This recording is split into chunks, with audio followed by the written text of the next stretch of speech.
아파트 경매를 한다라고 생각하면 기본적으로 교통 입지, 두 번째는 학군에 관한 입지, 세 번째는 향후 전망에 관한 입지, 이 세 가지를 아주 꼼꼼하게 따져볼 필요가 있어요. 안녕하세요. 이번 시간은 아파트 경매에 대한 이야기를 한번 해보도록 하겠습니다. 보통 부동산 경매를 한다라고 하면 열의 9은 아파트 경매를 많이 생각해요. 그만큼 보편화되어 있고 일반적이라는 이야기죠. 아파트가 부동산 경매를 대표하고 있고 또 그만큼 보편적이기 때문에 이런 생각은 누구나 다 가져요. 아파트 경매는 많은 사람들이 몰리기 때문에 수익은 그만두고라도 실질적인 마음고생이 꽤 심하게 받는 사람들도 있어요. 솔직히 그런 사람들은 경매가 좀 잘 안 어울릴 수 있다는 생각을 하기도 합니다. 아파트 경매에서 무엇을 더 집중해서 볼 것인가, 또 어떤 점을 더 비교 우위해서 봐야 되는지 한번 살펴보도록 하겠습니다. 의정부 지방법원 2017 타경 82327 물건입니다. 이 물건은 제 지인이 2018년도 7월에 낙찰받은 물건이에요. 벌써 낙찰받은 지가 3년 가까이 지났는데요. 우선 이 아파트를 경매한다라고 생각을 하면 아마 대부분의 사람들이 입지에 대한 생각을 제일 먼저 많이 떠올려요. 그만큼 아파트나 빌라 같은 경우에는 입지가 중요하다는 이야기겠죠. 저부터도 빌라나 아파트 같은 주택지의 경우는 입지를 굉장히 많이 신경 쓰라고 다른 사람들에게 조언해요. 왜냐하면 그만큼 입지에 대해서는 한번 무너지게 되면 가격은 둘째치고 실질적으로 세를 들어올 사람이 쉽게 구해지질 않아요. 그래서 될 수 있으면 입지에 대한 생각은 좀 지나치다 싶을 정도로 많이 하는 게 좋아요. 입지만 좋으면 아파트가 낡았다, 구조가 안 좋다 이런 것들 다 떠나서 입주하고자 하는 그 임차인의 수요층이 굉장히 두터워진다는 이야기죠. 그래서 여건만 맞으면 언제라도 들어올 수 있다는 그런 이야기가 됩니다. 아파트 경매를 한다라고 생각하면 기본적으로 교통 입지, 두 번째는 학군에 관한 입지, 세 번째는 향후 전망에 관한 입지, 이 세 가지를 아주 꼼꼼하게 따져볼 필요가 있어요. 이 아파트의 입지를 한번 살펴보도록 하겠습니다.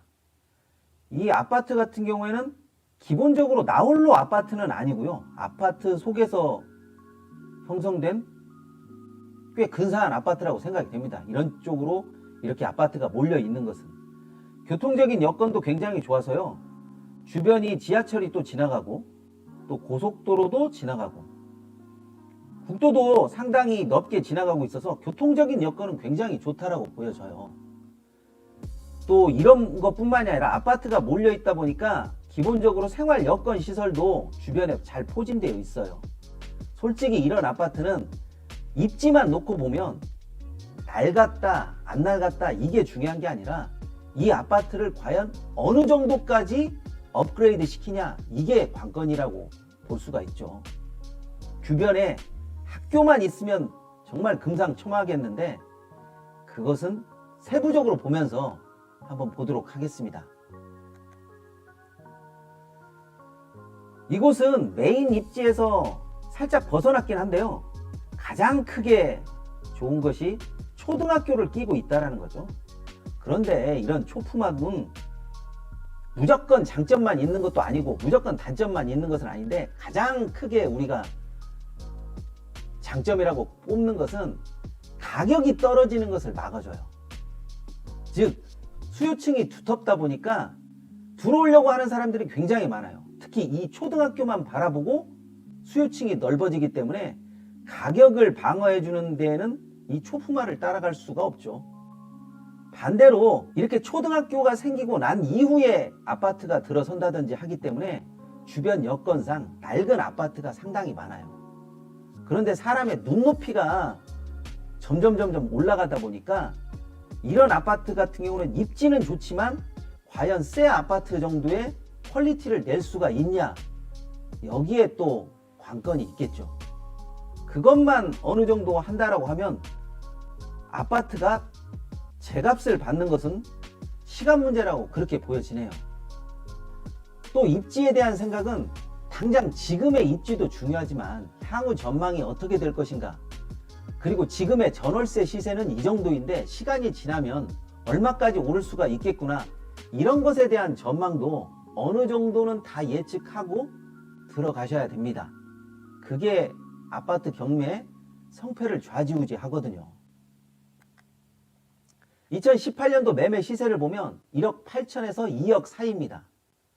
동이나 수리 상태에 따라서 조금은 달라지겠지만 그래도 이 큰 틀에서 크게 벗어나지는 않을 거예요. 전세 시세를 보면 1억 5천에서 1억 7천 사이입니다. 그러면 이분 같은 경우에는 거의 전세가로 이 아파트를 취득한 그런 셈이 되겠죠. 이때 매매가와 전세가가 주춤한 이유는 바로 지도를 보시게 되면 위쪽에 신축 아파트들이 대거 포진을 해 있어요. 이런 상황에서 구축 아파트는 당연히 수요층을 뺏기기 때문에 가격이라든지 아니면 월세나 전세가 시세가 주춤할 수밖에 없었던 거죠. 이런 변수가 어떤 식으로 흘러갈 것이라는 것도 사실은 예측 속에 포함이 되어야 합니다. 그래도 이분은 초등학교 입지와 교통에 대한 입지 때문에 다시 매매가와 전세가가 회복할 것이라고 아마 믿었던 것 같아요. 그리고 또 하나, 이쪽에 호재가 하나 더 있었죠. 바로 GTX가 있었죠.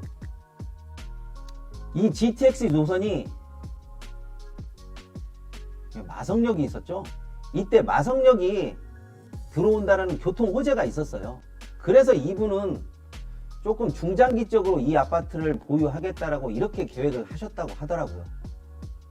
그런데 이게 계획을 한다라고 해서 그게 계획만큼 다 이루어지는 것은 아닌데, 낙찰받은 이후에도 마음고생을 좀 했겠죠. 솔직히 생각보다도 집이 더 많이 낡았다고 하더라고요. 이번 시간은 여기까지 하고요. 다음 시간에는 그 아파트에 대해서 어떻게 수익을 뽑고 현재는 어떤 식으로 변했는지 구체적으로 한번 들어가 보도록 하겠습니다.